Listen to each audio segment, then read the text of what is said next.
आम लोक माने भोट देदेले 5 वर्ष शोई पड़ते तांकु यही कथा शिखई दि जाइछि किंतु सत कथा हेउछि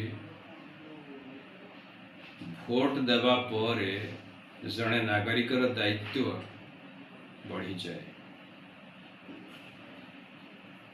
से जो लोकटी को भोट दे विधानसभा को पठेछि बा लोकसभा को पठेछि से लोकटी ठीक भाव में काम करुछि कि नहीं सेटा तदारख करने दायित्व मध्य प्रत्येक नागरिकर सेटा को तदारख करिवार दायित्व प्रत्येक नागरिकर।